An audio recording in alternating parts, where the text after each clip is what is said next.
Good evening, and welcome back to another stream of 80 days as part of our historical chronology playthrough. And yeah, today we're gonna work on finishing the journey around the world. We have just arrived in San Francisco, quite behind the time. At this point we have 9 days to win the wager. So at this point I kinda like, made my peace with that's not gonna happening. In the novel, and that's of course the route we're trying to recreate, it took about 9 days from New York to England by ship. And we still have to get through the entirety of America, so yeah, I reckon we'll probably need another 20 days or so before we get back home. But that's no matter. You don't actually have to get it done in 80 days to finish the game. Odin is with us! But yeah, it's of course what happens in the novel is that they, get it done just in that amount of time, but just barely. But yeah, welcome in, Ave. Good day. And thank you for redeeming first. Hello, Oliver. Good day to you as well. Hope you will soon arrive back from your world tour. You know how it be. You can't tour all day long. Gotta get back home eventually. But yes, we're almost done. The plan is to get a world tour finished tonight. I am, thank you, Ava. Yeah, I've been having a good Sunday over here. How about yourselves? So it was you, the thief. Thief, you are filth. Money. Moneta. I do look forward in Black Flag Resync to the ability to throw money. It's a nice nod to the old school games to be able to do that.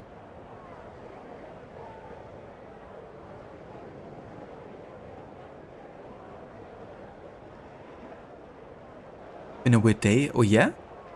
Why is that, Ava? Run! Go! Day 71, the clock is ticking. It sure is, Dr. Darling. Welcome in. Yeah, at this point I made my peace with not getting this done in the time span of 80 days. But that's alright. It's all about the journey. It's not like, we want to get this done in 80 days or something.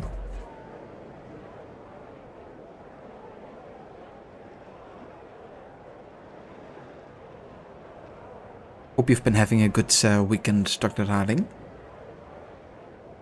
Been a good Mother's Day back home now. Very nice, Oliver. That's good to hear.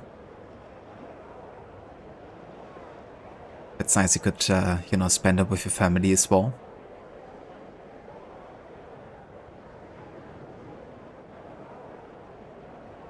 You went to sleep 3 a.m., woke up 8 a.m., was awake till 10:30 a.m., fell asleep again till 13:30. Yeah, it definitely sounds like a very dynamic sleep schedule. But hey, as long as you spend the waking hours, good-spirited, and you get a good amount of sleep, then whatever suits, I guess.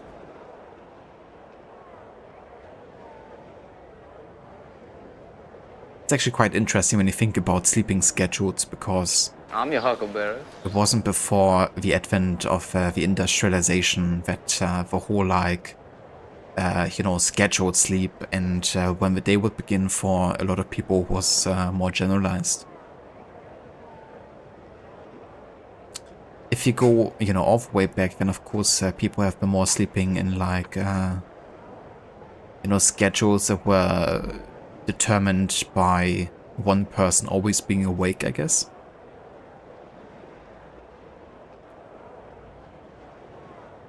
So there were definitely people that were awake more at night than during the day sometimes.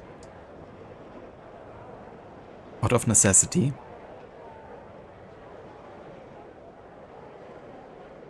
Yeah, who needs sleep anyway? It's like a, concept that isn't that important, is it?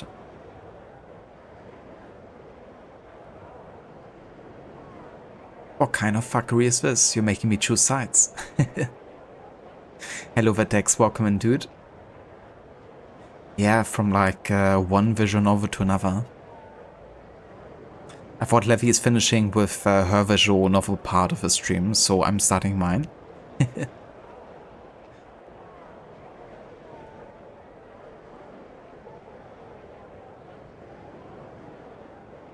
It's one of those days where everyone is live. Deck's up next. Yeah. It's definitely cool, to have like everyone kind of like be on Twitch and share some games and, hang out in like each of the streams. And then it ends up, with one tab at the end spread across, or like one person that's being raided spread across multiple tabs. Because one person just ends up raiding the other and then it just goes on and on.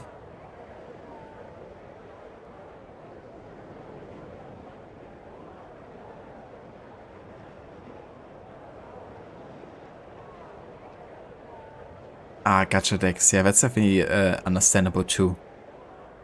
But yeah, no worries. Definitely spend some time at Levy's.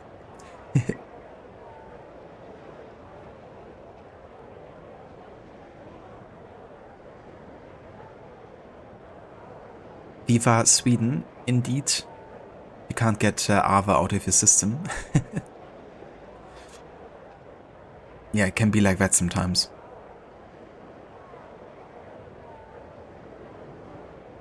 Alright, so we just arrived in San Francisco.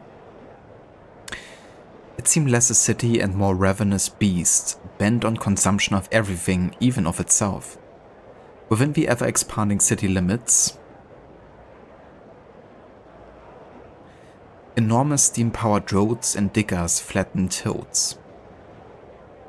Straighten roads, reform neighborhoods, and dump the resulting rubble and stone into Mission Bay.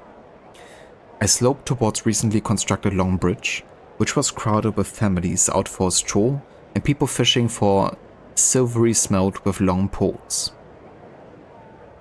In the water was a jangle of rowing boats racing each other and boatmen taking passengers out to Mission Rock. Cheers and good-natured shouts emitted from a halfway house in the middle of a bridge. I scoured the water for boats we might take, but there seemed to be none heading out. All were fishing. A man, red-faced and somewhat the worse for drink, bumped into me. I excused myself politely, and he made an apology in return, slinging an arm around my shoulders. "Oh, hello," he exclaimed. "You don't sound like you are from around here."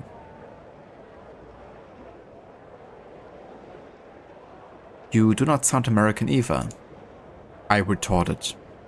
"No matter. I was Dutch once in a past life, but now I'm as American as President Grant. This is the land of newcomers. You a prospector?"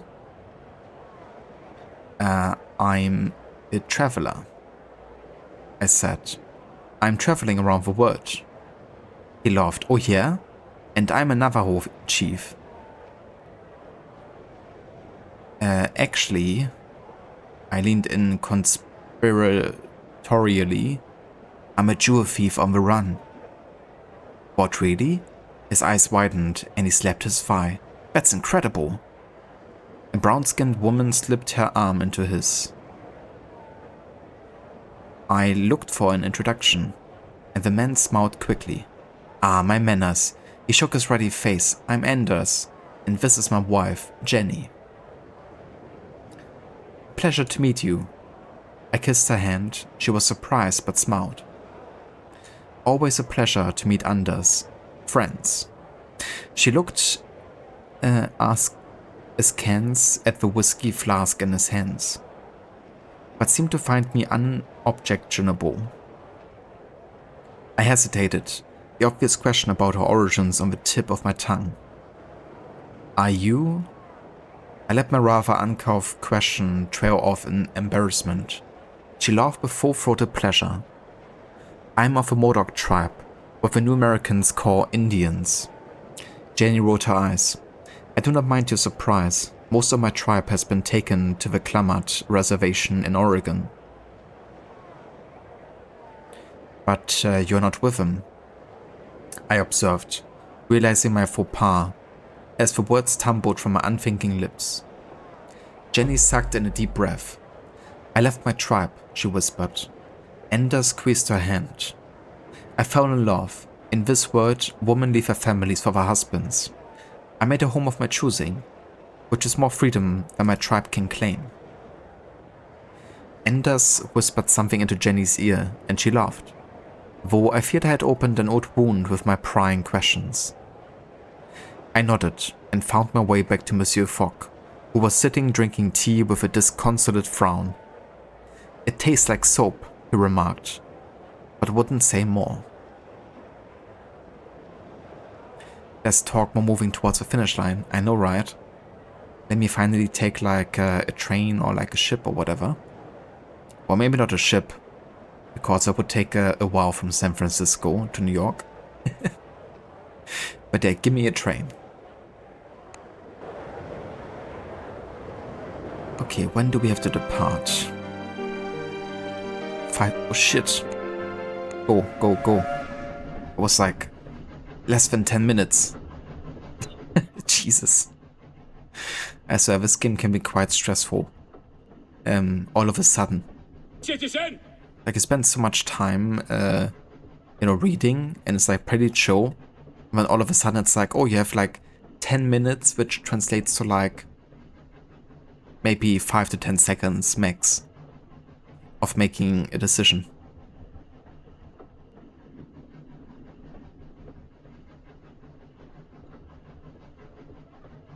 Hello, Vaora. Welcome in. Indeed, yeah, we made it to America. But, yeah, as you can see, day 71, so we're not gonna make it in time. Not gonna happen. But that's alright, it's above a journey. But yeah, made it to San Francisco. Now we're gonna make our way slowly but surely towards New York.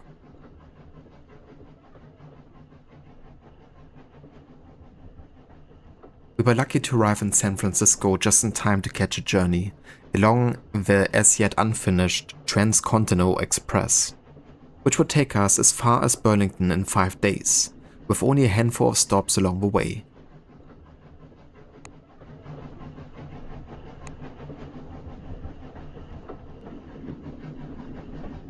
Fogg is going to have a different opinion on that loss of a bet, I think.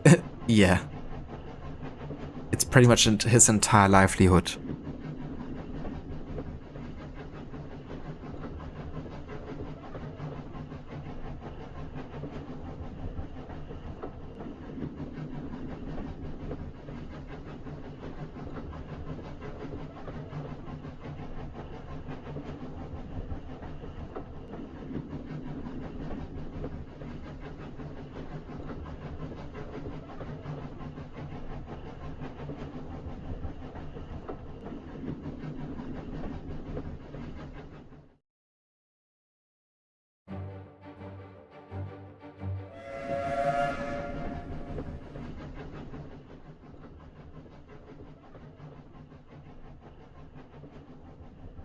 We're taking a detour through Japan, or we already have been in Japan last time.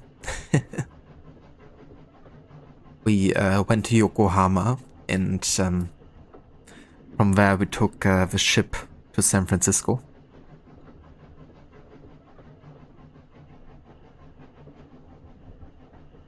Yeah, let's go back. You know, Japan was such a good time. Why not just spend a bit more time there now that we have lost the bet either way?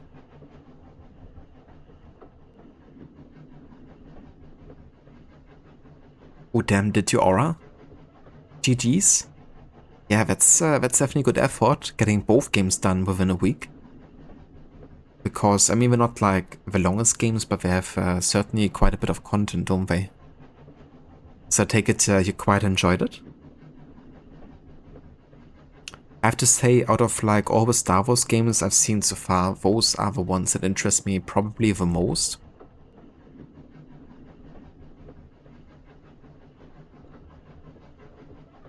They look very polished, and I like the cinematic like presentation of them.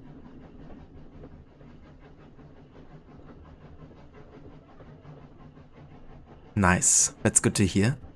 So, are you a fan of Star Wars, or it's more like the gameplay that interested you?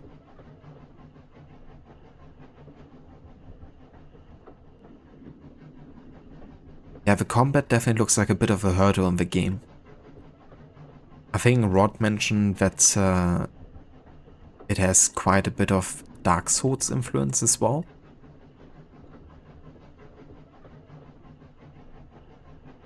At least he said that it's like a Souls-like, you know, experience.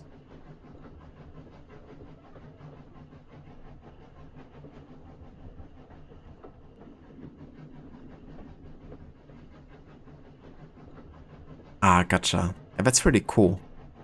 Definitely a good, you know, inspiration to get into those games for the 4th of May.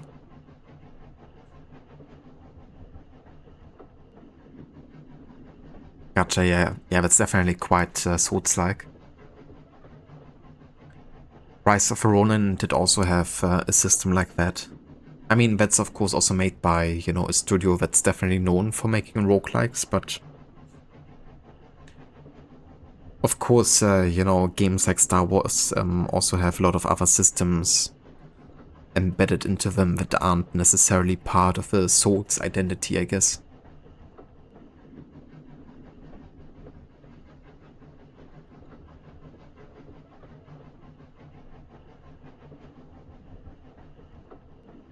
The first day aboard was enjoyable enough. American trains could clearly not compete with the European counterparts, but it was amusing to see them try. The posters proclaimed Pullman's Palace sleeping cars. And why not Palatial? In the slightest, they were at least serviceable. We sipped cool beer as we rattled through a long stretch of desert in the shadow of tall mountains. I gazed out the window at the endless, lifeless expanse on either side, wondering if humanity would ever occupy this great open space. It seemed unlikely. Isn't that just Las Vegas? Well, yeah, we're pretty close to Las Vegas.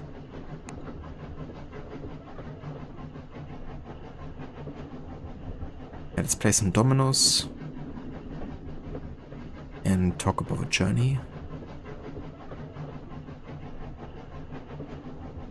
Okay, good. At least it's been comfortable, but yeah. Not really making good time here.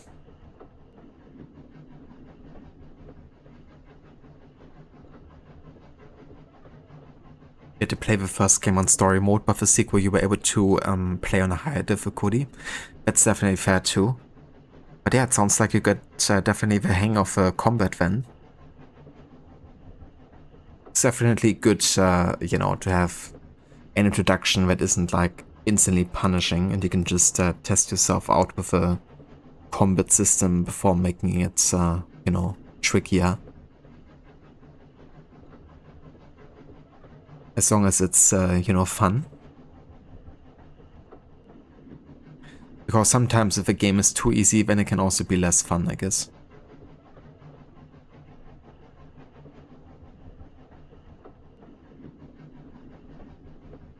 Our fellow passengers were a curious mix of gold and silver prospectors, homesteaders, farmers from all corners of the world, Mormons, missionaries, soldiers, and stiff-necked gentry of various sorts. I gave a young black woman with a deep red bonnet and an infectious laugh a nod of greeting. Her name was Diana. I'm meeting my husband in Cheyenne, she told me. He did construction work in New York, but New York isn't safe anymore. We have enough money to move now. Why isn't it safe? I queried innocently, having only the broad strokes of American news and history. You didn't hear of the draft riots in Europe? She asked wonderingly. New York has always had Confederate sympathies, and when the Union began drafting New Yorkers, they rioted. They killed and burned black homes. My husband has never felt safe since. But now we're moving to Cheyenne. She smiled, nearly glowing with happiness. I told her some tales of my adventures, which seemed to amuse her greatly. As the afternoon wore into evening and we passed by Ogden, close to Salt Lake City. We watched as passengers disembarked, glimpsing fertile fields and well-tended ranches out of the windows of a train.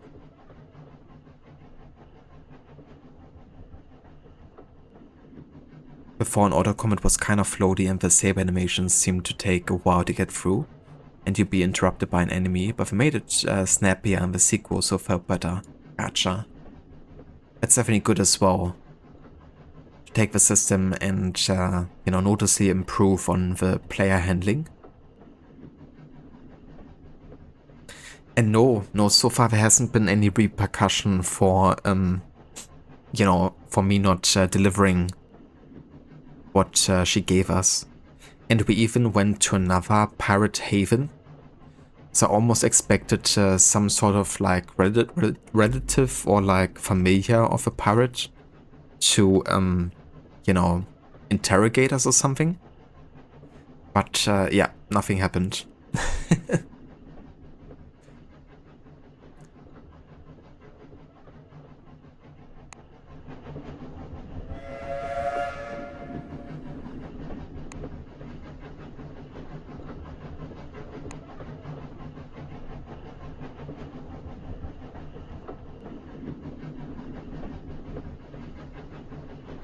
Dude, why can't anyone tell me about New York?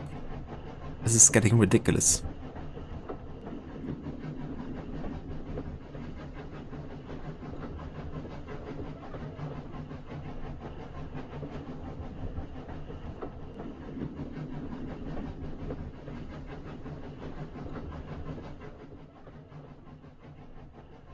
Today, a fellow with a painfully trimmed mustache and impeccable suit approached me outside the lavatory. I made way so he could pass by, but he extended a hand to me. "I'm Felix Granger," he said. "You are a puzzle." I was utterly flummoxed. I? A puzzle? For me? I repeated in consternation. "Monsieur, I'm a simple man whose past is an open book." "Oh no, do tell me how he came to be on the transcontinental. Thereby hangs the tale. I can tell, good sir." It seemed a probing question, which made me immediately suspicious of his motives. I made some non-committal answer, but he pressed me further. Finally, I confronted him and asked him his business outright. "You are a sharp customer, and no mistake," he grinned, "though I perceive no harm in you. I am a Pinkerton agent." The darn Pinkertons. We're gonna see some of those in Red Dead Redemption. They're pretty much like the main, antagonists of the main characters in Red Dead Redemption. I knew little of the Pinkertons. They were a detective agency and had been hired by Abraham Lincoln himself during the American Civil War. What are you doing here?" I asked, fascinated. He looked around before leaning closer to whisper his true purpose. "I am here because we have heard rumors that the outlaw Jesse James plans to rob this train. So keep your eye out." Damn, Jesse James. "Yes, please." We stopped at Cheyenne, Wyoming for a few hours in the evening. The Pinkerton agent disembarked to talk with a 6-foot-tall woman who wore the latest slim train skirts and a pistol tucked into her waistband. We watched, none the wiser. Elanchi, I asked. One of the woman homesteaders who informed me that she was Esther Hobart Morris, a justice of the peace, and indeed the first one in America. She sniffed. Honestly, some woman, what's wrong with being a wife and a mother, I ask you? The Pinkerton agent boarded the train again before the last whistle blew, his face drawn and anxious.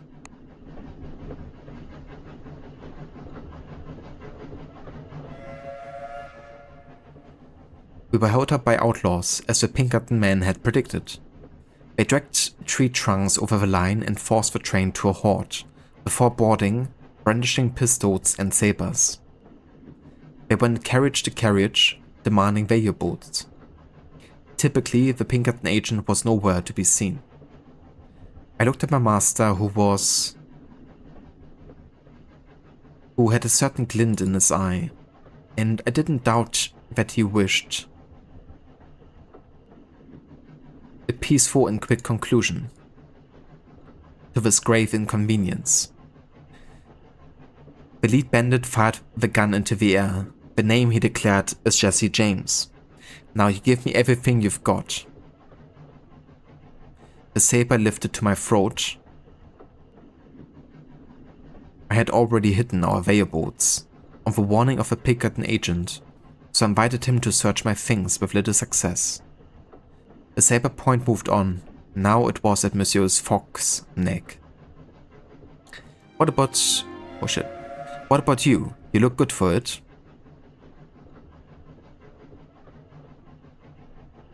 I dreaded what... I stayed silent, allowing my master to handle the threat however he saw fit. Monsieur Fogg cleared his throat. I would trouble you to lower your sword, he said.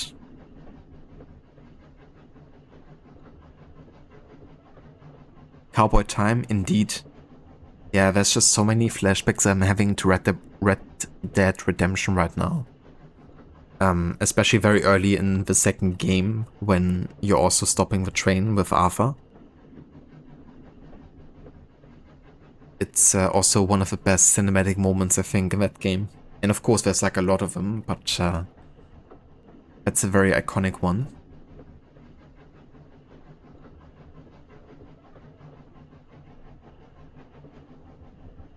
I listened, fearful. You'd trouble me, would you? Jesse James replied. Somehow I doubt you would. Monsieur Fogg stiffened a little. His eyes narrowed. I could see he was about to do something terribly rash.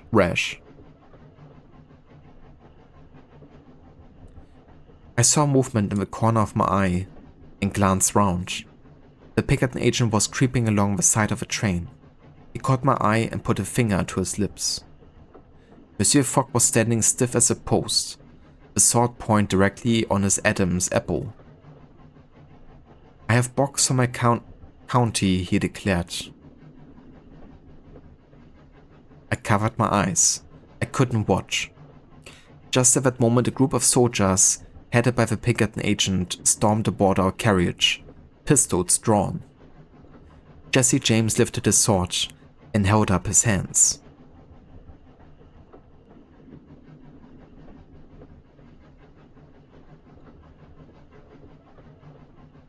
I watched curiously as he was led away by the agents. Felix paused to thank me for stalling him. I could only shrug modestly. Then the steam engine restarted, and we were soon on our way, not much worse for wear. A kind fellow passenger gave me a spare pair of shoes, and a few hours later we reached Burlington. We disembarked, grateful to have arrived in one piece.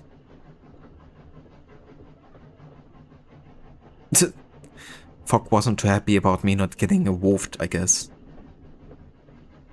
Well, I was actually thinking that he would be not so happy with me either way, I guess. Because any involvement could have meant that Jesse James would have been further agitated and was more inclined to actually do something. Yeah, you know, Fogg wasn't doing too well there himself, so I guess he's really just unhappy with himself.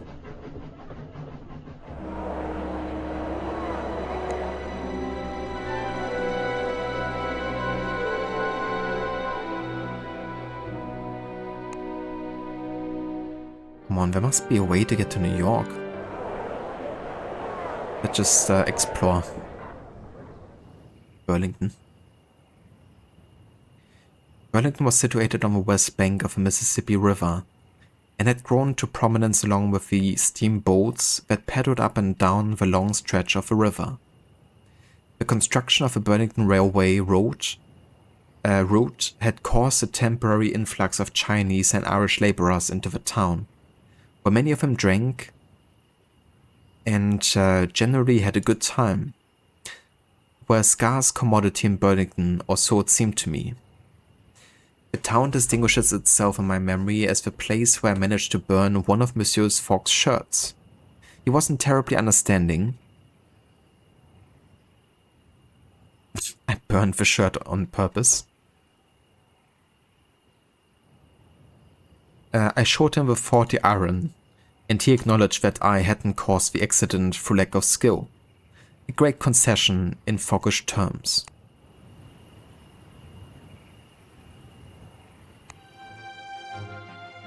Okay, so...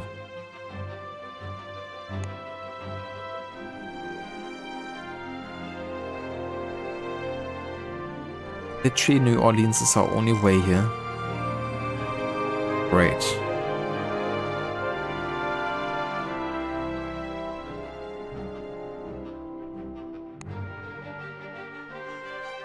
So we explored and we didn't find any other routes. Okay, we can maybe still use the day tomorrow to explore a bit further. And maybe... I mean, we have until 6 PM before this leaves, right? Yeah. Okay. Let's day night. We pass an anxious night with our 80-day deadline looming. Every sunset seemed to carry extra weight. Before turning in for the night, I did some minor alterations to our clothing to better ready us for our inevitable departure. It was day 76.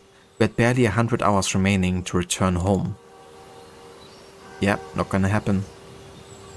I can't explore further either. Well, let's wait until the market opens.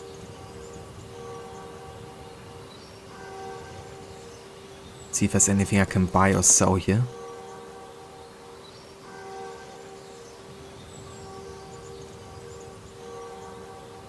Okay, that's available here.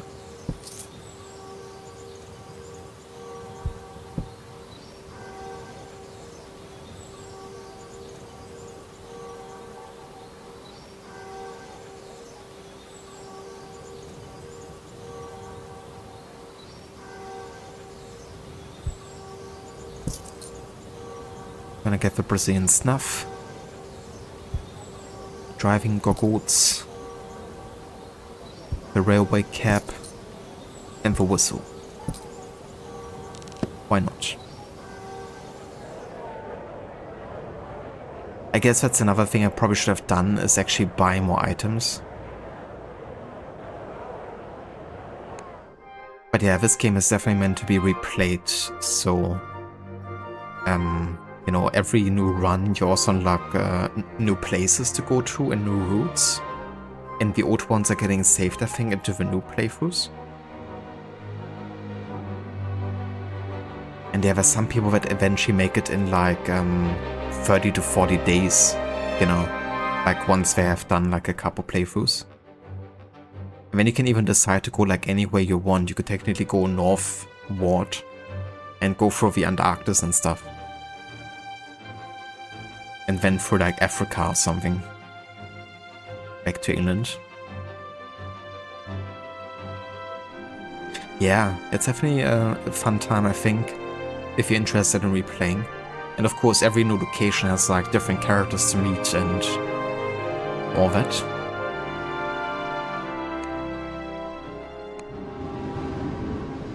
Okay, off to New Orleans.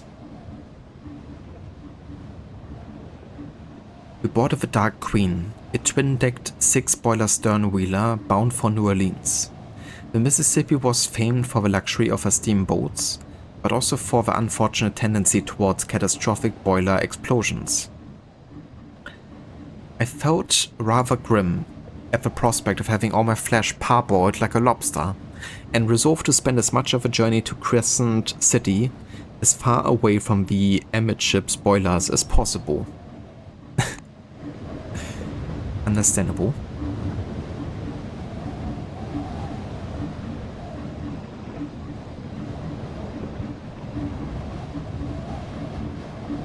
Well, we could at least make our way to Havana, I guess, from here.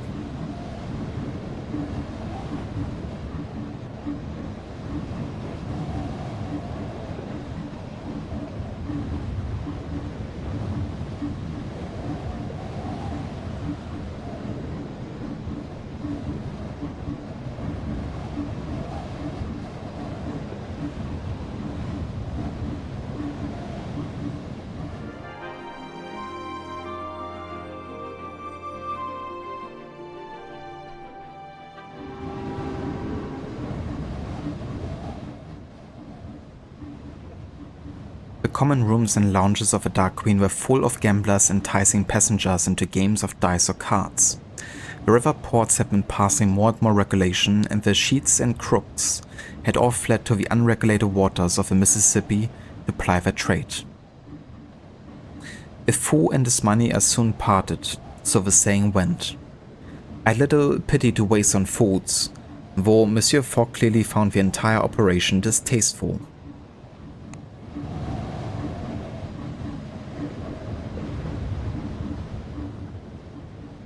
Captain Latour was clearly quite cozy with the gamblers, and had something of their attitude himself.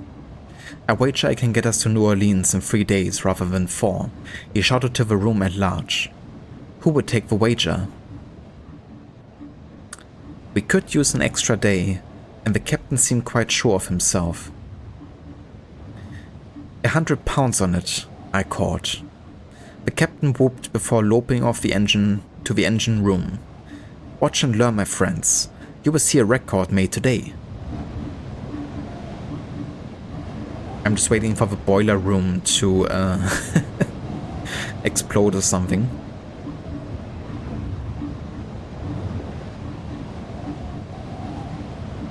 Oh shit, there was Reykjavik. I should have probably had a look at that. Well, never mind.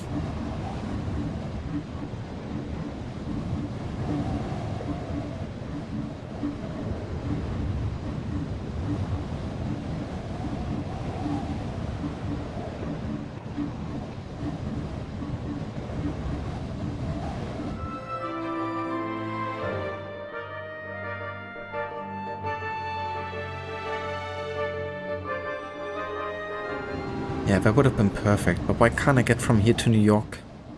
I swear. Captain Latour ordered the Calliope to play a tune as he mustered the crew and gave him the order to push the engines to the maximum limit. The co-shovelers scowled at the extra work involved, but the captain ignored them magnanimously. The Dark Queen's crew seemed competent enough. But as the boilers whistled and screamed, the ship began to make ominous keening noises.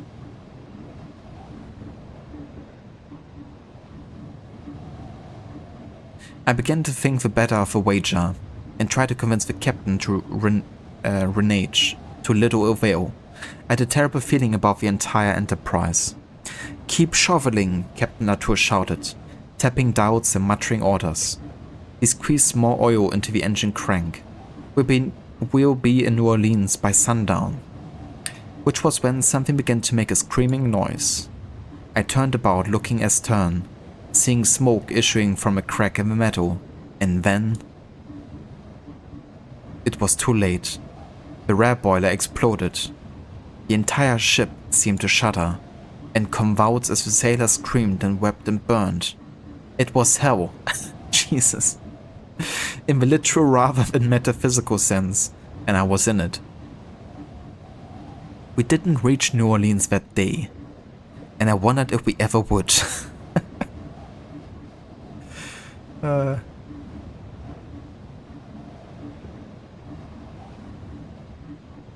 sorry, I missed that message there, Aura. So if you don't make it in 80 days, do you lose the game? And they say try again. You don't lose the game in that sense, but you definitely lose the wager. So narratively speaking, you do lose the game, yes. And we will lose the game. But I think they just be like, well, let's travel around the world again and try to make it this time, you know? I think like something along the lines of this. I think the true failure of the game would actually be to have Monsieur Fogg die. Because apparently that can happen. Like if you get yourself to 0, or under very special circumstances, there's a chance for him to die, I think. And yeah, that would also end the journey.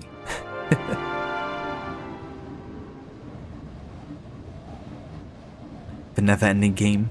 Just travel around the world again.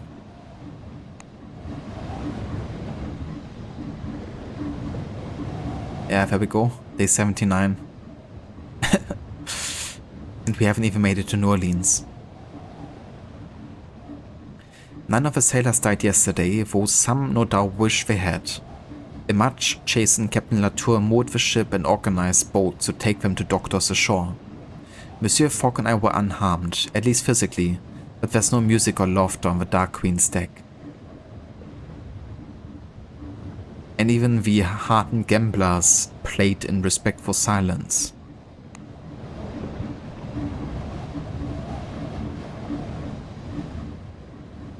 The Dark Queen continued her journey down the Mississippi, though at a crawling pace. Captain Latour ordered only 2 of the 5 remaining boilers fired, and had to offer double pay to the stokers to induce them. How could this happen? I asked Monsieur Fogg, a plaintive note in my voice. My master regarded me thoughtfully. Captain Latour took a gamble, and this time he lost. That is all. But you are a gambling man, I said, thinking of the screams of the sailors. I realized as much as the very first day you took me into your service. What is the difference? There is none, Monsieur Fogg said calmly, after a moment's consideration. I merely have a better calculation of the odds. Dude, it's day 30, it's 10 PM, 2 more hours, and you have lost a wager. And he's like, I have a better calculation of the odds. I don't think so, dude. Or like if your ship explodes. Yeah, that doesn't help either. As we lay down to sleep, Monsieur Fogg murmured, Today is day 80, Passepartout. We have failed. Do not lose heart. Yeah. Indeed. The change is nothing, however, he added. We must still return home, and as fast as possible. Yeah, there we go. Day 81. We docked at New Orleans when the sun was low in the sky, glinting over the brackish water of the river and bathing the French and Spanish colonial villas of the city in soft yellow light. Captain Latour came to see us off. Bent-backed and almost grey us, he handed me my winnings of £100. I think this wager has taught me caution, he said shakily. Be wary of New Orleans. She's a city a man can abandon himself in. I couldn't take his money and gave it back. Spend it on your men, I said, with some genuine disgust. He nodded sadly, but I fear he will only spend it on drink.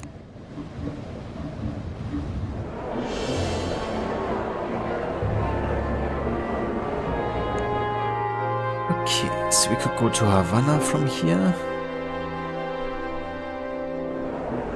When is that leaving? 12 noon, okay. So we have a bit of time. Go to the market real quick.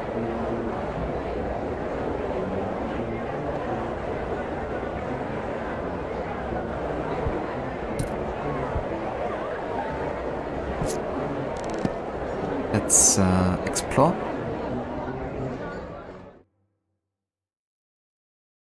Ah yeah, so now we can finally get to New York, huh? Wow, that's something.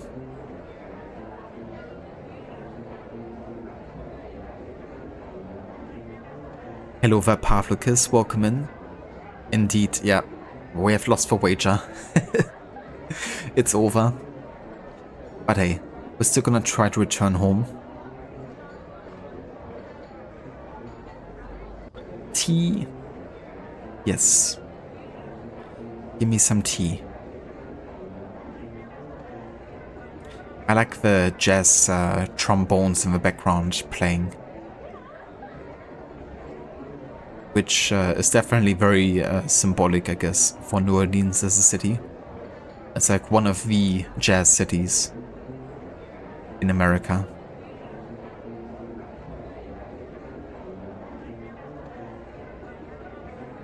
I struck up a few conversations here and there, hunting for options for how we might proceed. Okay, so tomorrow at 2 p.m. Okay.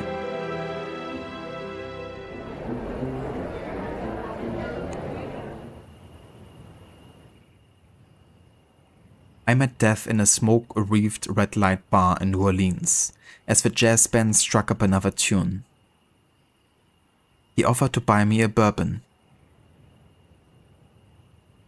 But yeah, this of course is a bit of a historical anachronism. Because jazz music wasn't really a thing yet in 1872.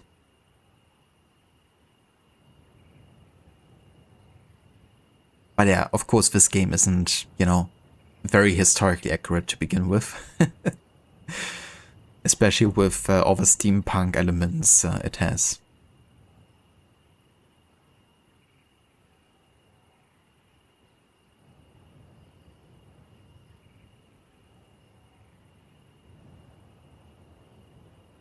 Holy Mother of Heaven, I blasphemed succinctly, as some of the other patrons snickered.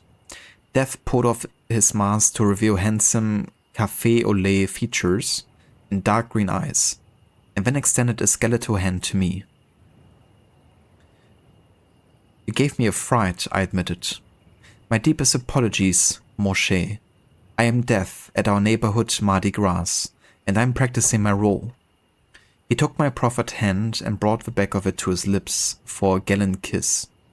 He flicked me a rather unmistakable look under his dark lashes. I returned his look with one of my own, and he let my finger slip slowly through his. You must call me Octave, mon cher. I am Passepartout, I dipped my head slightly, an appellation as well as a burden. Then I would choose another for you, he decided, with a slanted grin. A special name for you and me tonight. Laurin, for you look a bit like a Laurin. Laurin and Octave?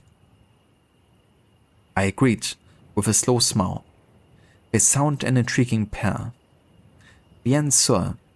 Octave told me he was a free person of color now. I was aghast to realize he had been a slave before the Civil War, and indeed still worked as a servant of the very same family.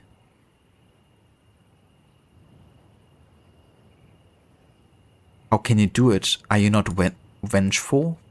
I demanded, trying to imagine myself in his place. He sighed heavily. Young Claude is a horror, and Allais a little better, but little Henri is still a sweet child. He carted a hand through his thick black hair. They're my half-siblings through the papa.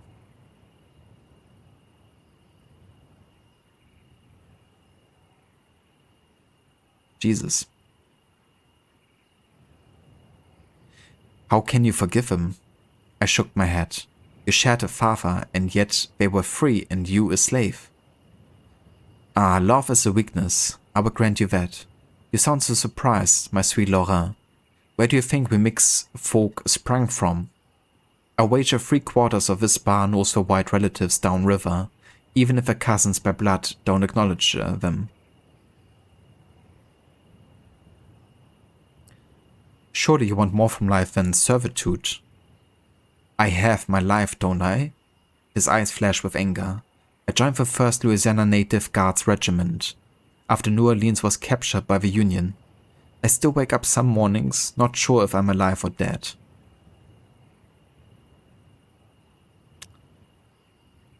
You are alive, I reassured him, reaching out for a shoulder. Octave wiped the anger from his expression with the ease of a long practice and smiled a slow, dazzling smile. You look sad, mon cher. What a fool I am to confess these things to you when I would much rather see you smile. A confession can be cathartic. Oh, mon cher, his smile turned wicked.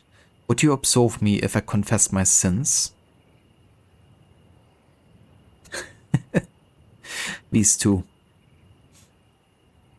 You are incorrigible, monsieur. You must leave a trail of broken hearts behind you. You are toying with me, mon cher, he laughed dramatically. I am utterly in your thrall. An intriguing notion to have death my thrall. Alas, the hour had grown late, and we had to part. Octave walked me upriver to the border of a garden district where Monsieur Fogg had taken lodgings, amongst the American parvenus. The moon shone down on the Mississippi, and Octave leaned towards me, and we kissed. Right there on the riverbank. He tasted of bourbon and dark nights, and I will say no more of it here. A man, even one such as I, must have his secrets. Octave will be one of them. I think of him often when I think of New Orleans. So I'm not sure if that's something that's ever been established in the novel. But yeah, I mean, they had a connection, so it seemed like Passepartout was down for it.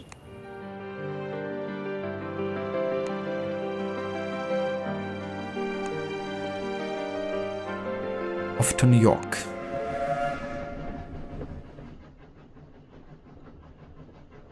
The Piedmont airline from New Orleans was not in fact an airline at all, but according to its advertising, the fastest railway in America. What could be better for getting us to the edge of the Atlantic? We had failed our 80-day challenge, but it had turned into the feeling, I think, that we wanted to get home.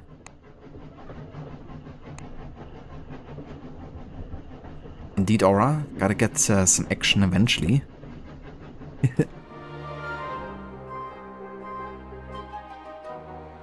Quebec City? No thank you.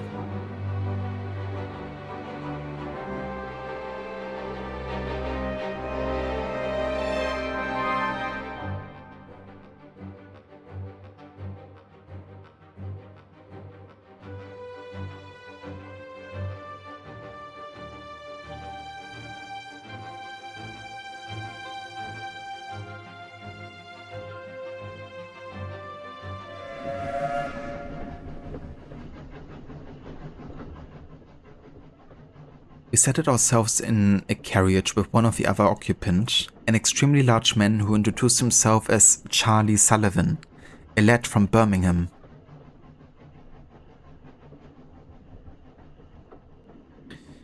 Who spoke rather dimly but was quite the hawk. With huge tracts of muscle, especially around the neck and upper arms.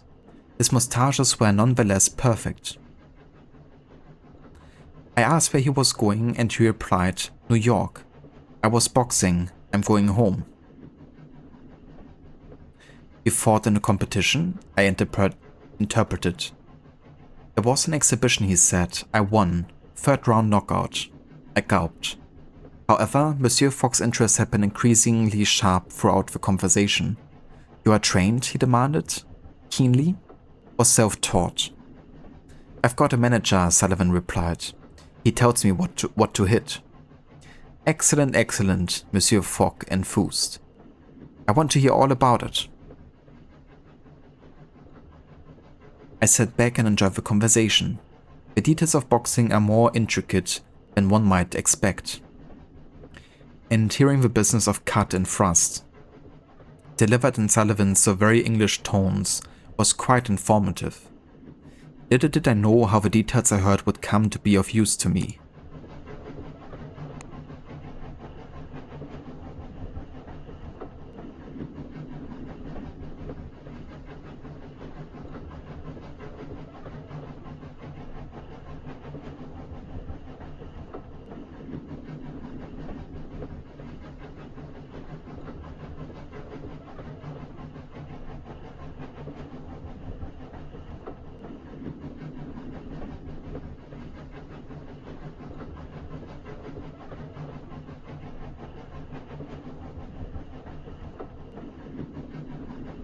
Okay.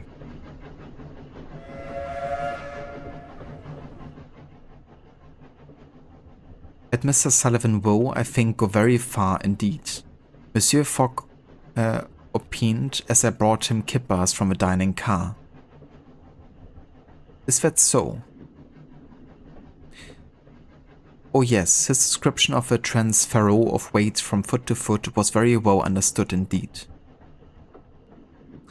Is he engaged in any fights? I asked. He could place a bet. An excellent suggestion, he forked a mouthful of kipper. You should fight him. I almost choked. He looked at me with surprise. Is something the matter? Forgive me, it sounded as though you said I should fight Monsieur Sullivan. You keep asking if you can travel from A to B and they keep answering with unrelated info. Yeah, it's a bit random, those ones. So I stopped reading them. And I just trigger them for like more information, like more routes, I guess. Yeah, usually they're supposed to give you just information on like what's good to sell and what's good to buy and where to go.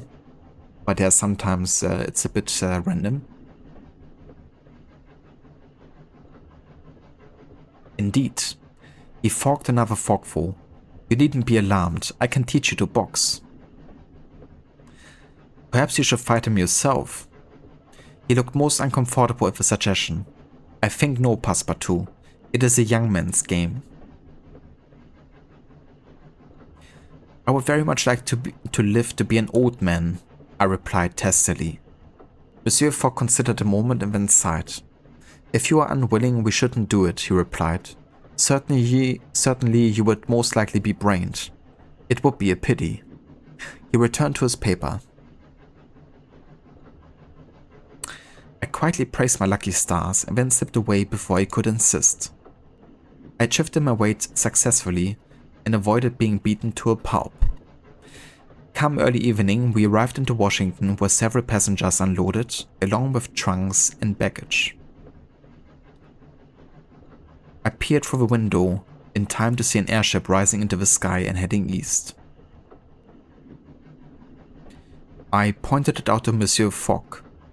A connection across the ocean by airship, I declared. It may well be fast. He nodded. Very good.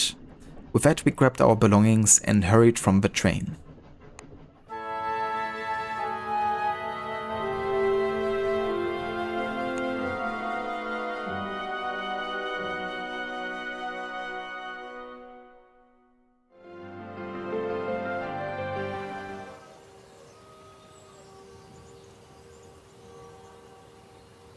Okay, I spent too much time again thinking about what to do. Fair enough. Yeah, Fogg is trying to get us into trouble again. And again, he's all about fistfights. The hotel was too expensive. We had no option but to curl up in a shady spot under a tree like wild dogs and try our luck outside. To say we slept poorly is an understatement I will not make. I thought I was going to die. Okay.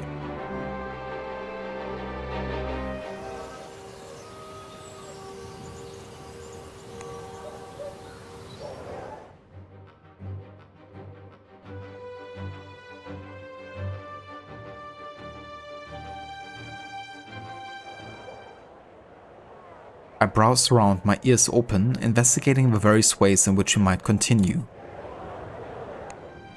Okay, so we can go to New York and then to Reykjavik, or we can get to Ponta Delgada.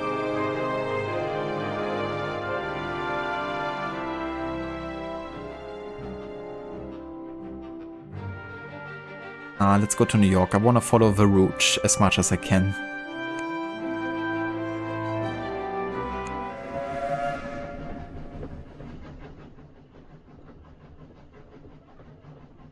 We reboarded the train and set it ourselves in for the short ride back along the coast into New York City.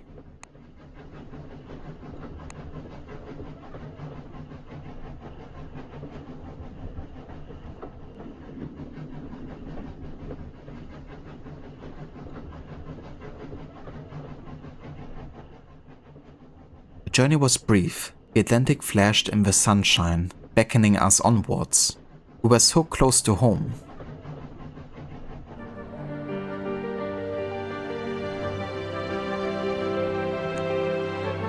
Okay, so that departs in 3 days. What? Okay, maybe we're gonna explore first the next day and then we're gonna have a look. Okay, anything in the market we can sell here.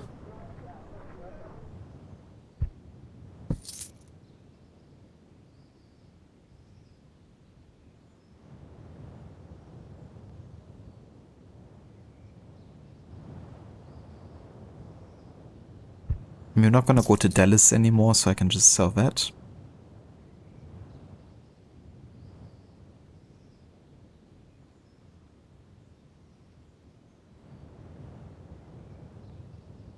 Okay, we're good.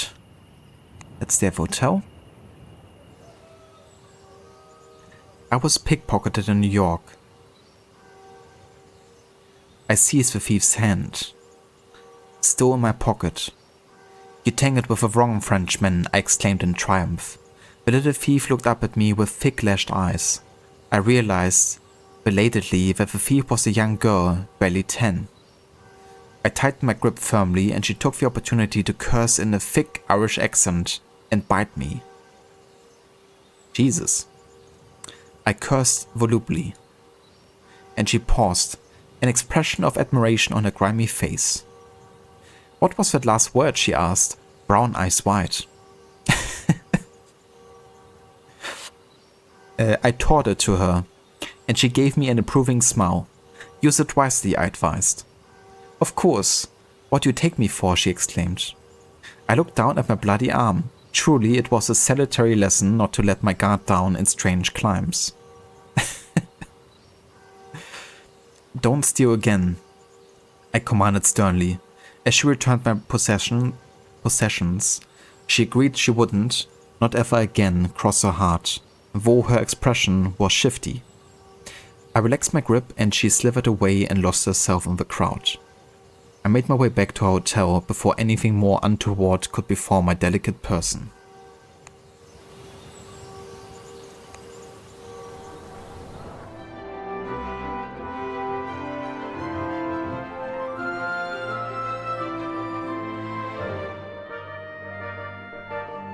Okay, perfect. That's a direct path to London. I took a few hours to explore, learning possibilities for how we might go forth. New York leaving quite the impression, indeed. That's the main reason I wanted to go to New York. I want to meet all the crooks.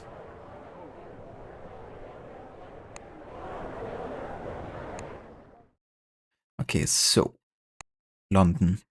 5,300? What the fuck? Nah. Are you shitting me? Okay, is there any way for me to get that much money? I doubt it.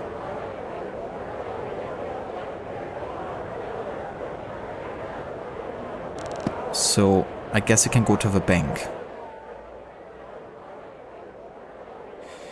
Monsieur Fogg looked steadfast. My funds at home are not unlimited. I would prefer not to draw on them, but... And with that complaint issued, he snapped shut his ledger. I regarded the bank as we entered. As big as any London branch, that would no doubt serve us well. Okay, I'm just gonna take the 3,000 in 3 days, and then we're gonna take the ship to London. I'm just gonna spend even more money, even though there's no sense in it, because you already lost the wager, but I wanna arrive in London. Worth it. The manager drew a sharp breath. I will need to talk to the London branch to confirm. You understand, she explained. The funds will be ready in 3 working days. My master shook hands on it and we left the bank. Perfect. We had a vacation in New York before we head back to London. Yeah, it is. In the novel, they actually went to Liverpool instead of London. And then from Liverpool, I think they took the train.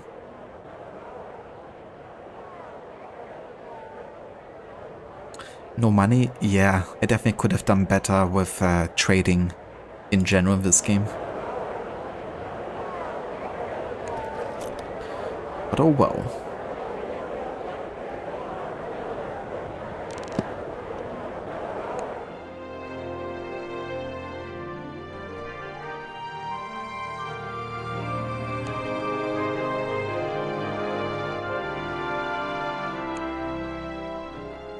But yeah, so we're just gonna wait 3 days then.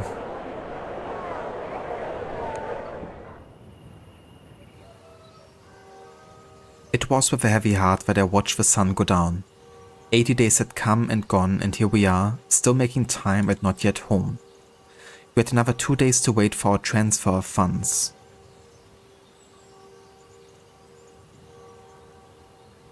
But we kept ourselves occupied. We took a room and set it in, and I went to stretch my legs. And to my surprise, came across a tired-looking English gentleman and his valet begging on the side of the road. I inquired into their misfortune and learned that they had been on a journey around the world and fallen victim to high prices of tickets. Jeez, that's like looking into a mirror. My heart went out to them, of course, and I gave them... Well, I can actually part with £300, but the thing is, I might need some money for whatever happens on the way. So I'm gonna give him £200.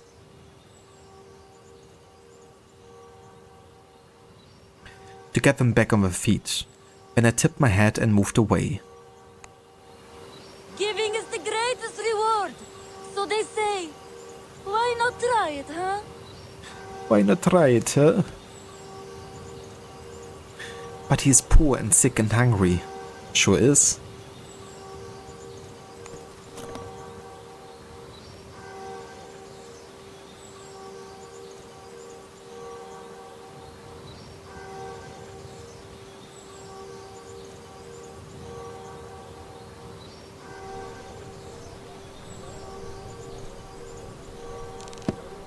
Alrighty.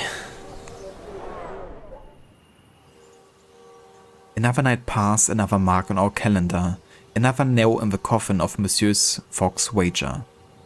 With the last few hours of the evening, I spent a while talking to the hotelier. To learn what I could, learning that the most efficient way to Atlanta is through Washington. Useful information, no doubt.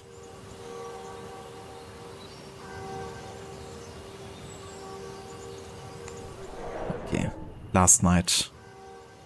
As night fell, I buffed and showed my master's pocket watch.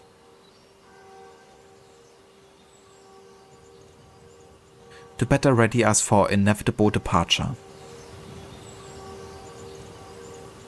Okay, funds at 11 AM. And this one leaves in 3 days. Okay, so we have to wait even more time. But hey, at this point it doesn't matter, really. It's fine. You know, it's kind of funny because I think, according to the novel, when they arrive on day 80, it's the 21st of December, I think.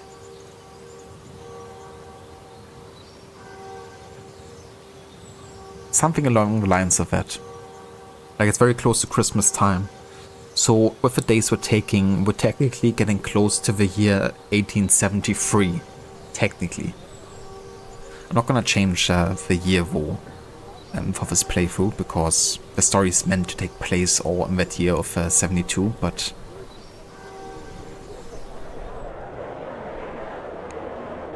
it's yeah, interesting, because technically we're getting into, you know, the early 73 here. We collected our funds from the bank and the manager wished us well.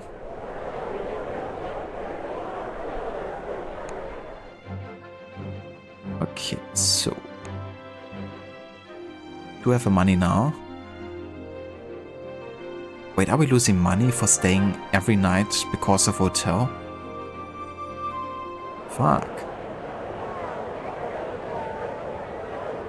Dude, maybe I have to get another 1k.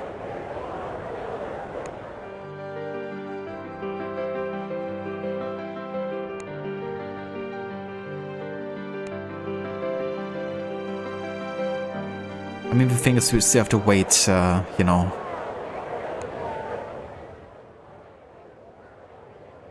Like 3 days before it departs, but, on Monday? Fuck's sake. Okay, I would just have to do it.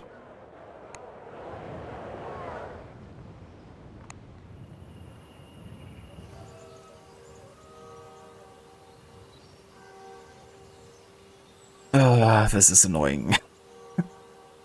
But yeah, it seems like every night costs £100.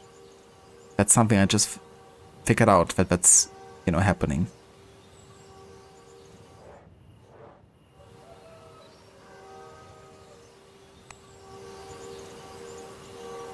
Okay, so when does it actually depart exactly? 3 PM. Okay, that's enough time to pick up the money and still be good on that requirement of a journey.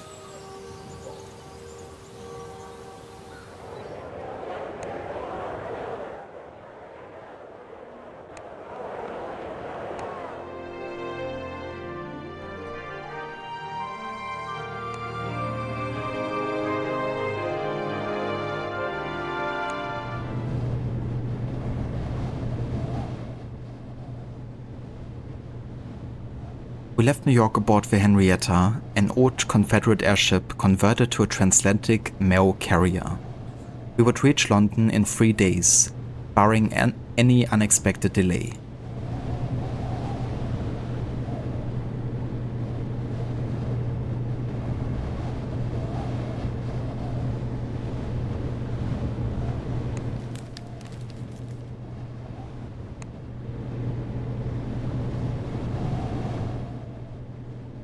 The ocean tore along beneath us.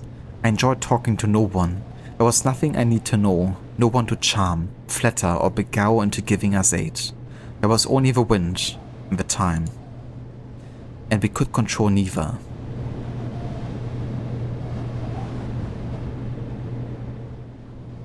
Monsieur Fogg looked out of the observation deck windows with perfect calm. Though the wager was lost and he was no doubt ruined, I did not quite know what to fear myself. I spent the remaining time embarking on the writing of this account. Though I found already the details of our early adventures had grown vague and indistinct.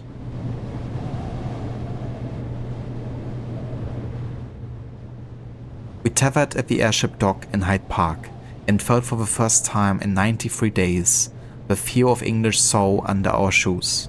At long last, we had returned to London.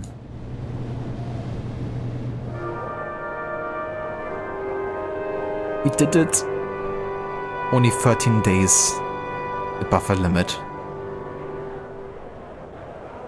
Close one.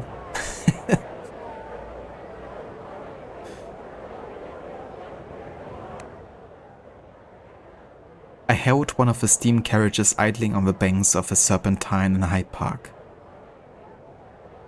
To the nearest pub instead of a reform club. It's like at this point we might as well just drink and forget. Now we're gonna make good on that wager we lost, and as a true gentleman we're gonna, you know, face the storm. To the reform club, I instructed. My master shook his head. To Savile, he corrected calmly, and turned his face to the window. I have most assuredly lost my wager. Soot and fog thickened the yellow light of the gas lamps as we drove through the streets of London. I think I only truly grasped the truth of the matter then, hearing the words in my master's uninflected tones. We had lost the wager by an irrefutable margin, yet I couldn't help thinking that we had so nearly succeeded. I resisted the urge to seize Monsieur Fogg's ledger to calculate a better route, to scrap out some of our mistakes, and snatch back our victory, one day at a time. My master entered his domicile with his habitual tranquility, though he instructed me to leave the windows shut up, so that his neighbors would not mark his return. I prepared his supper and he ate heartily, as if he were not utterly ruined. Passepartout, he began. Yes, Monsieur Fogg? In the silence that followed, I counted up.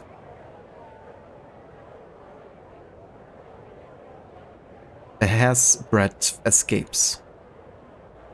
All the obstacles which we had overcome and those which had delayed us. You have performed your duties with competence and skill, Passepartout, he said, as though remarking upon the weather, but more importantly, you have circumnavigated the globe as my companion. Despite the unfortunate protection of our journey, he added, it was no small feat. And what will you do now, monsieur?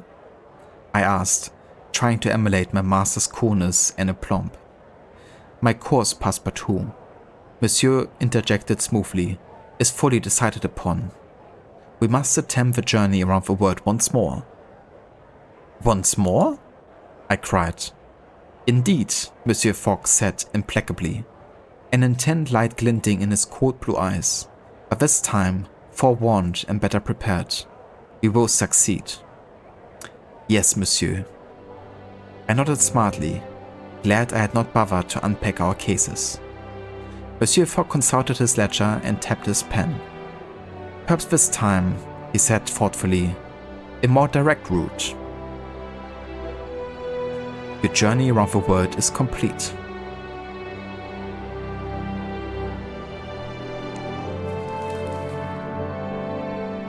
The Times. Adventurer Phileas Fogg loses wager. Fogg blames nights of rough sleeping, failed mutiny en route to San Francisco, and exploding Mississippi paddle steamer for 93-day journey.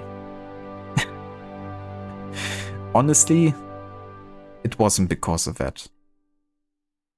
Because I was already like over 13 days behind when we were in India, you know. So at the start of the game, I just took too much time exploring and talking to people. I honestly thought we had more time to spend in each city. But no, you have to be quite fast and very efficient. And that's something I realized a bit late.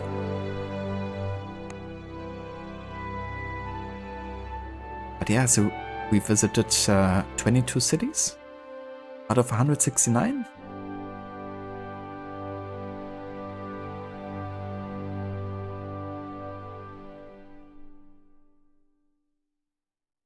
It seems like I actually spent or traveled as much land as water and air. Like pretty evenly actually. But there are 169 cities. There's actually a ton of content that this game has.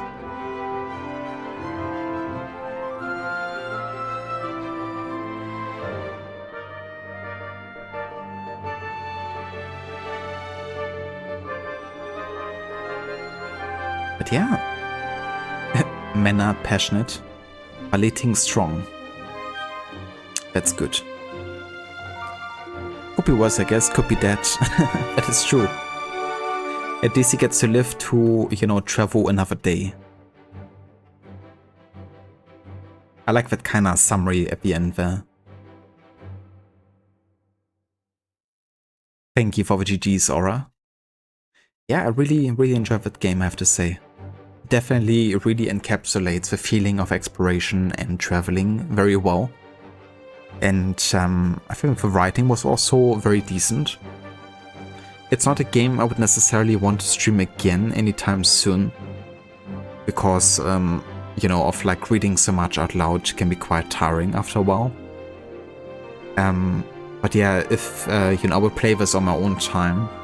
And of course read much faster. Then also one playthrough would take a lot less time. I think on average a playthrough takes about 2 to 3 hours. But, you know, we had in total, I would say more like 7 hours. So more than, you know, double the amount of regular playthrough.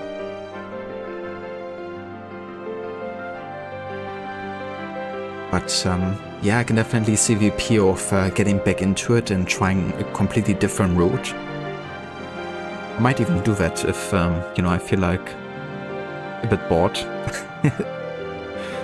I kind of like the idea of trying to go northward and going through the Antarctic back to London.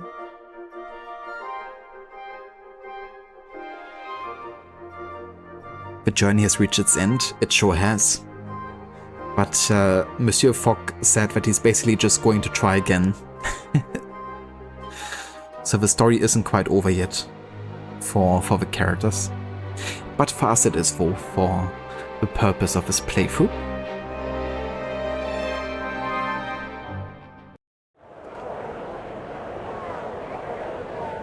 Alright, but yeah, we're not gonna start another journey. Gonna go and quit the game here.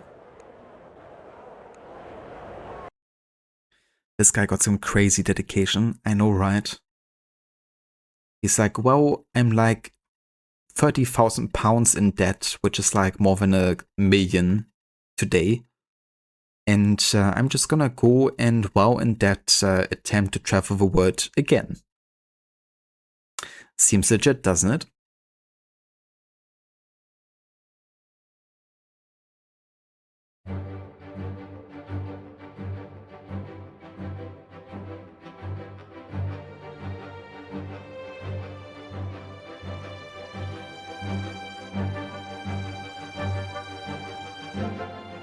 Okay, so this would be a really short stream. We've only been going for like 1.5 hours. And I had a feeling we might get through this game fast. So we could play something casual. You know, something that isn't part of any kind of like playthrough that I'm doing. But regardless, I would like to have a look at the list here.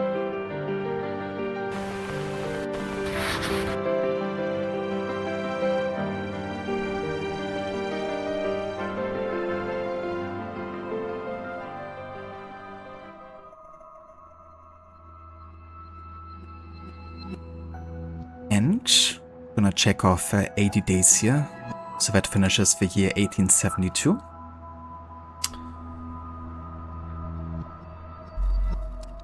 And also we can zoom in, which is quite nice.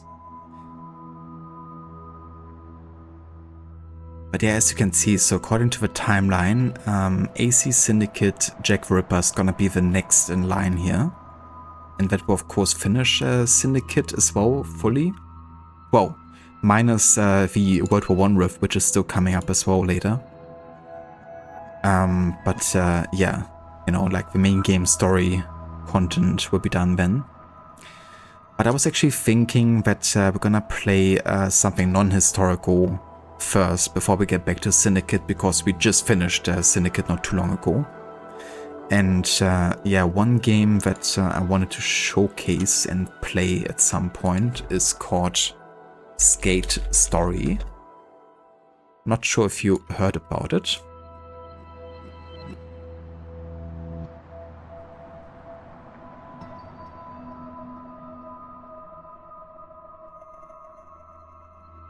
But yeah, it's like an indie skate game with really interesting art style and soundtrack by Devolver Digital, and I think by a solo developer.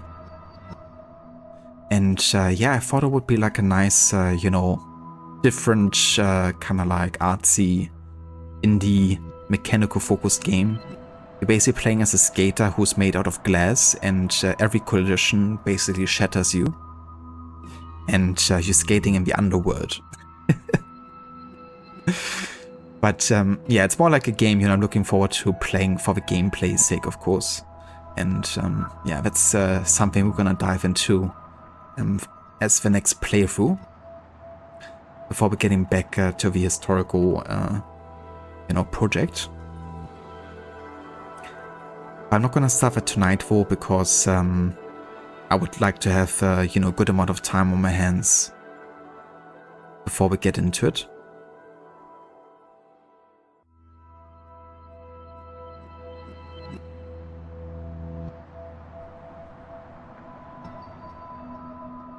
And yeah, I'm very much looking forward to get to Red Dead 2 here.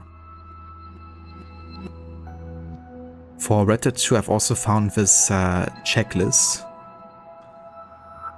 which both gives you a chronological order of the missions and at the same time a 100% approach. And yeah, this time Red Dead 2, it's gonna be my first time doing the 100% checklist completely.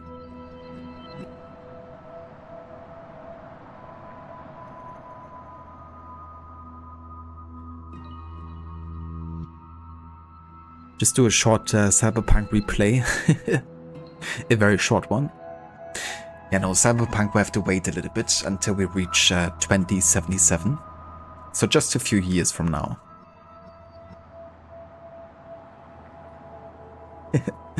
Cyberpunk. Yeah, actually first I have to buy the game for PC, honestly. Because the last time I played it on the Xbox Series X. Because my PC still had like pretty garbage graphics card and CPU combination.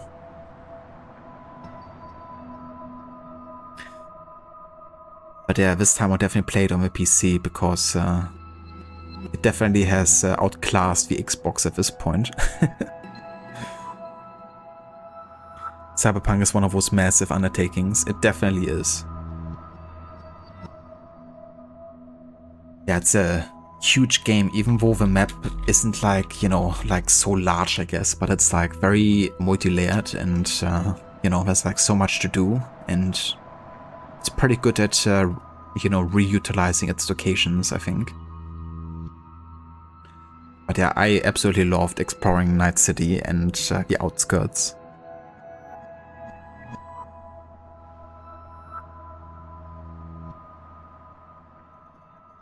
Yeah, Cyberpunk, we have to wait a little bit, but it's just gonna make me look forward to it even more, you know? It's the same thing with Red Dead Redemption 2, because like about 2 years ago, when I was thinking about this whole project of, you know, the historical order run, I was like really wanting to play Red Dead 2 again. But then I was like, okay, if I'm gonna play this as part of the timeline either way, then it's probably best to just wait. And I kept waiting and I kept waiting, and we're almost there. 2 years later.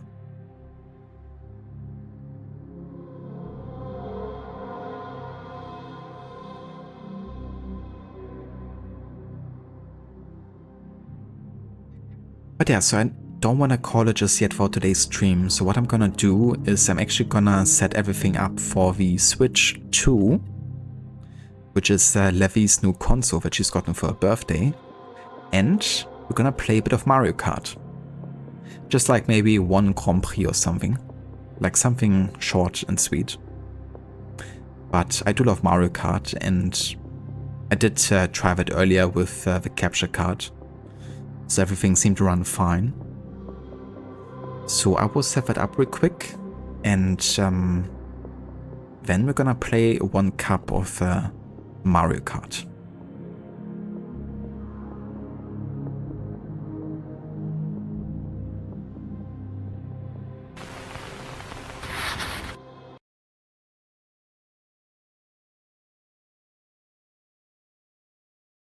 Okay, give me just 1 second.